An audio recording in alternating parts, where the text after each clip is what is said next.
Okay, once we've got everything set for square, the next thing is to adjust the thickness of the rail to accommodate the thickness of your stock. So here's how I do it. Whatever piece I'm catching, or I'm going to be cutting, in this instance there's these 4 legs, I'll span the legs out across the width of the MFT, and that's going to allow me to, when I set the fence, to get it perfectly flush and level. The tendency sometimes is just to keep the material here, and what will happen is that'll angle it up, so then it just takes a little more time to get it level. So I find it's easiest if I just span the material across, let the rail sit right on top of the material, and then adjust the 2 stops accordingly. And now I'm ready to start cutting for square. And what I'll do is I'll cut one end of each of these pieces to be perfectly square, and then flip it. And I've set the adjustable stop to the right dimension. In this case it's about 29 1/8. I want the hull table is going to be 30 inches high with the 7/8 inch top. Each leg is going to be 29 1/8 inch tall, so I've got the stop set, and I'll cut it off. Okay, I'm set up to make the cut. I've adjusted the depth of the saw. In this case it's about 50 millimeters. I have the extra pieces underneath the rail in various places, but well inside the edge of the rail, just to provide some support. I've got the piece butted up against the fence, so it's square, and I'm going to go ahead and make the cut. You certainly could use a miter saw, like a Capex or something, if you have one. I opted just to use the TS75 and the MFT3 because part of the point of this video demonstration, this build, is just to kind of show you how versatile the Festool tools are and how much work you can accomplish with just having, you know, a basic setup. So I'm going to use the MFT3 in the fence, but certainly use whatever means you have at your disposal and you feel comfortable with. I'm going to go ahead and make the cut.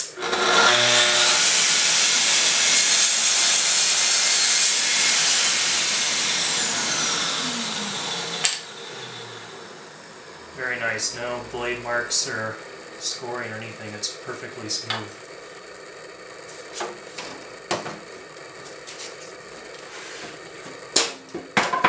Just reposition for the next one.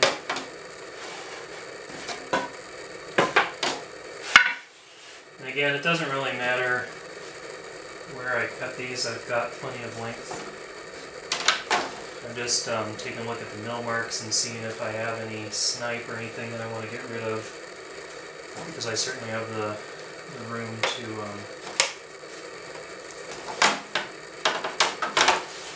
spare on this.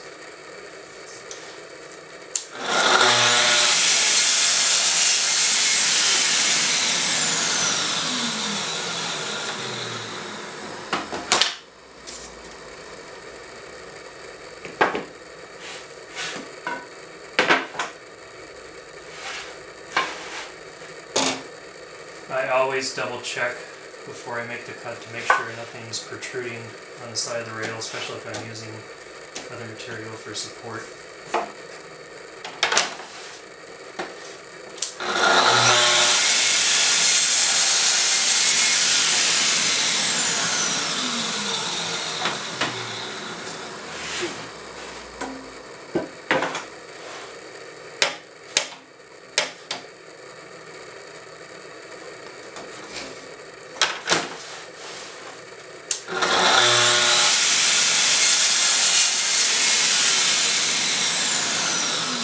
Okay, so the one end is all squared up. So then the next step is to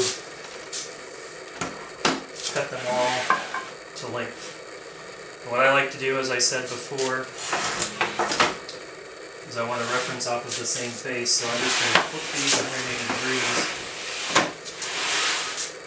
That way I don't have to worry about the orientation in case I screw things up, which happens all the time. And again, I'll position them all for support. But because these are critical measurements, I've measured to the edge of the guide rail strip, so I'm pretty sure it's pretty darn near accurate. But what I'm going to do, just to make absolutely sure, is take a piece of scrap that I have,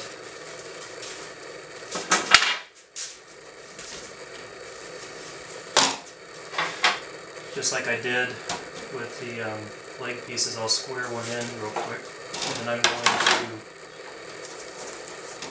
to use the stop and just confirm that I have it at the right dimension.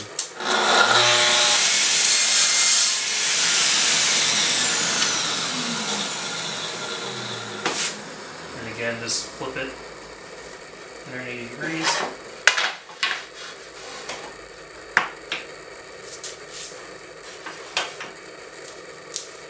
Set the stop down, it's locked in place, and then make the cut.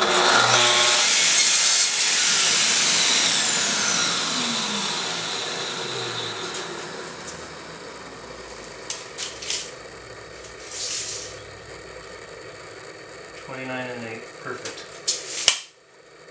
Maybe an extra step, maybe silly to some folks, but I'd really hate to screw up this expensive walnut and make a cut that's too short. I have to mill another piece,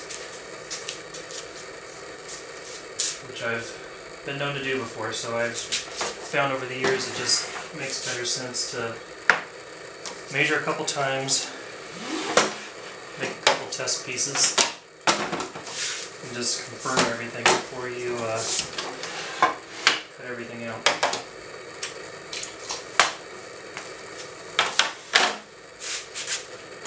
So now we'll just make all these cuts to length.